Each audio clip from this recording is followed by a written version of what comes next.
হে জগতবাসী, আমি শামীম আলী চিশতি আপনাদের সামনে আজ একটি কথা নিয়ে আসলাম।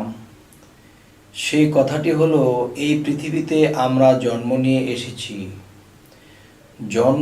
এসেছি ঠিক, কিন্তু আল্লাহ কেন এই পৃথিবীতে পাঠাইলেন, কি কারণে পাঠাইলেন, সেই জিনিসগুলো আমরা বোঝার চেষ্টা করি না। বেশিরভাগ মানুষই দেখা যায় দুনিয়ার ইনকামের জন্য, দুনিয়ার লাভের জন্য, দুনিয়ার ক্ষেত্রে মানুষ অনেক কিছু করতেছে, মাথার ঘাম পাতায় ফেলাইতেছে। কিন্তু এই অর্থনীতি বাড়ি গাড়ি করার পিছনে যে শ্রমটা দিতেছে, এর অর্ধেক শ্রম যদি কেউ আল্লাহর পিছনে দিত, তাহলে সে আল্লাহকেও লাভ করত। হে জগতবাসী, আজ আমার যে মূলে কথাটা, যে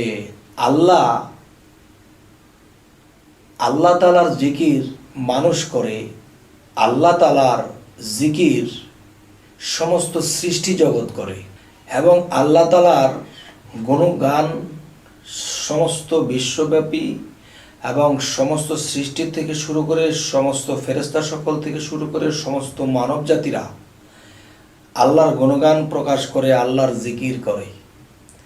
তাহলে আল্লাহ কার জিকির করে? আল্লাহ কার জিকির করে বা আল্লাহ কাকে ডাকে?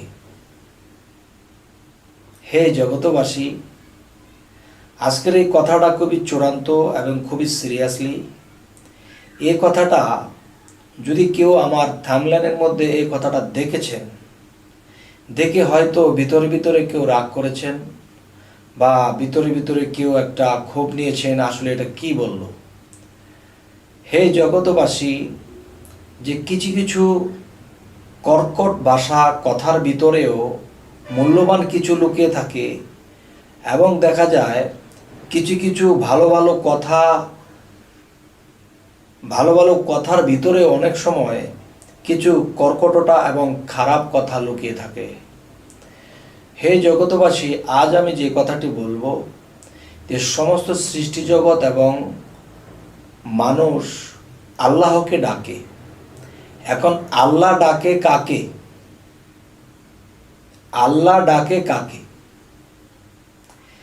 তাহলে এরকম একটা কথা অবশ্যই কোনো মানুষ, এই বেশিরভাগ ব্যক্তি এই কথাটা তার অন্তরে রিঅ্যাকশন করবে, যে এই কথাটা লিখেছে সে আসলে লোক ঠিক না, লোকটার সমস্যা আছে, বা লোকটা ভালো না, বা অজ্ঞানী, বা বিভিন্ন কিছু বলতে শুরু করবে। কিন্তু যখন ক্লিক করে যখন ভিতরে ঢোকা হবে, তখন দেখা যায় যে ইনশাল্লাহ ভালো কথাই, খারাপ নয়।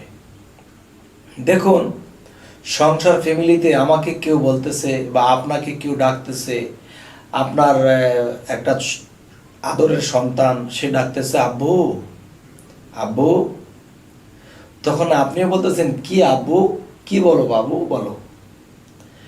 তখন সে বলল আপনাকে আব্বু, আপনিও তাকে বললেন আব্বু। তাহলে আপনাকে একজনে বন্ধু বলে ডেকেছে, হে বন্ধু কেমন আছো? হ্যাঁ বন্ধু ভালো আছি। তাহলে আব্বু যখন আমাকে আব্বু বলল, তখন আমিও তো তাকে আব্বু বলেই তার ডাকটা সাড়া দিলাম। তাহলে আমরা যখন আল্লাহকে ডাকি, তো আল্লাহ কাকে ডাকে?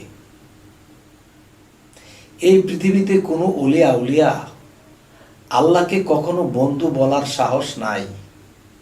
সবসময় আল্লাহকে আল্লাহর গোলাম হিসেবে এই পৃথিবীতে থেকে যায়। মৃত্যুর পরে হয়তো সেটা অন্য বিষয়।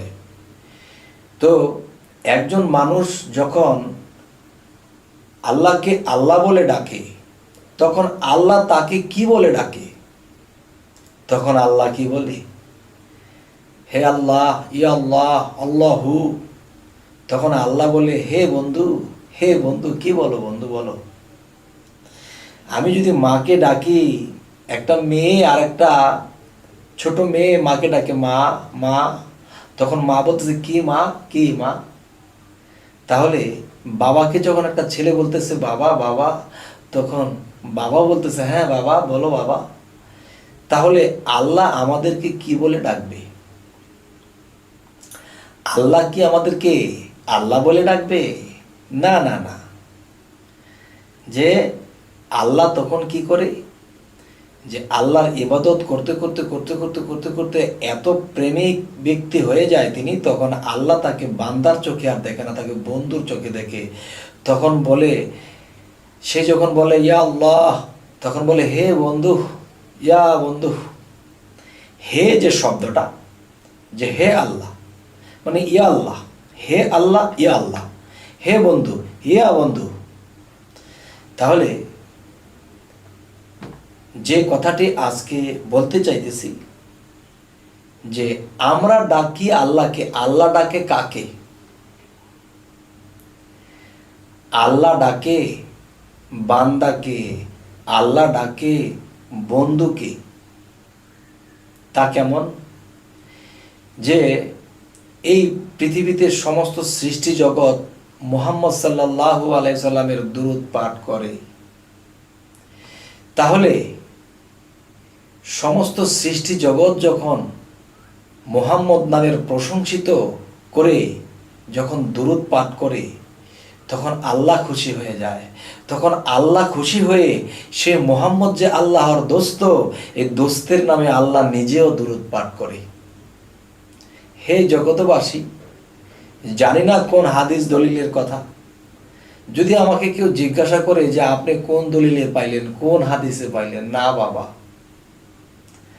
যে আমি আল্লাহকে হাজির নাজির রেখে আল্লাহর সামনে বলবো যে হে আল্লাহ, আমি দেখেছি তোমার প্রিয় ব্যক্তির নামে আল্লাহ নিজে দুরূদ পাঠ করে, তবে যার নামে দুরূদ পাঠ আল্লাহ করে সে কি সাধারণ কেউ? সে অসাধারণ এক বন্ধু, এবং সেই বন্ধুর নামে দুরূদ পাঠ করে। আল্লাহ স্বয়ং দুরূদ পাঠ করে। হে জগতবাসী, আমার এই কথাটা তিনি বিশ্বাস করবেন যিনি আমাদের এই স্তরে যদি কেউ আসে। কারণ যতটুকু আল্লাহ তৌফিক দান করেছে, যতটুকু অগ্রসর আল্লাহ করে দিয়েছে, সেখানে গিয়ে আল্লাহ আমাকে দেখার নসিব করে দিয়েছেন যে দেখো, আল্লাহকে যখন মানুষ ডাকে তখন আল্লাহও বান্দাকে কি বলে ডাকে। এবং মুহাম্মদ সাল্লাল্লাহু আলাইহি সাল্লামের নামে আল্লাহ নিজে দুরূদ পাঠ করে, দুরূদের মাধ্যমে বলে মুহাম্মদ সাল্লাল্লাহু আলাইহি সাল্লামের নামটা আল্লাহ মধুর ভাষায় ডাকে, হে মুহাম্মদ, হে আমার দোস্ত। হে জগতবাসী, আজকের এই কথাগুলো বলার উদ্দেশ্য হলো যে জাগলো এই অন্তরে, জাগলো এই মনে, যে এই পৃথিবীতে যদি কাউকে আমি বাবা বলে ডাকি, সে আমাকে আদর করে বাবা বলে ডাকে, তাহলে আল্লাহকে যখন আমরা আল্লাহ আল্লাহ বলে ডাকি, আল্লাহ কি বলে ডাকে? যখন ডাক আল্লাহর পছন্দ হয়ে যায়, অন্তরের অন্তরস্থল থেকে যখন আল্লাহকে ডাকে, তখন আল্লাহ বলে হে বন্ধু, তুমি আমাকে ডাকছো, তোমার ডাকে আমি সাড়া দিলাম। হে জগতবাসী, আজকে এই কথাটি বলার যে উদ্দেশ্য, যে আল্লাহ কখনো এরকম নয় যে আল্লাহকে আমরা ডাকবো, আল্লাহ আমাদের ডাক শুনবে না, আল্লাহকে আমরা খুঁজবো, আল্লাহ আমাদেরকে ধরা দেবে না, এরকম নয়। আল্লাহ বলেছে হে বান্দা, তুমি যদি আমাকে অন্তরের অন্তরস্থল থেকে ডাকো, তো মনে করো আমি তোমার থেকে দূরে নয়, আমি তোমার খুব নিকটে। তো যার দিব্য চক্ষু বা অন্তর্চক্ষু খুলেছে, সে অবশ্যই যে দেখতে পায় যে আল্লাহ যে খুব নিকটে। হে আল্লাহ, আমাদের তৌফিক দান করো, যেন যতটুকু অগ্রসর করিয়েছ তোমার কাছে লাখো কোটি শুকরিয়া, আর বাদ বাকি পথগুলো যেন অগ্রসর হতে পারি। হে আল্লাহ, তুমি সাহায্য করো। হে জগতবাসী, আজ এই কথাগুলো বলেই রাখবো। তবে আমাদের এই চ্যানেলের কথাগুলো যদি আপনাদের ভালো লাগে, সাবস্ক্রাইব করুন। সামনে আমাদের আরো ভালো ভালো ভিডিওগুলো আপনাদের সামনে পৌঁছে যাবে ইনশাআল্লাহ। এই বলেই রাখছি। আল্লাহ হাফিজ।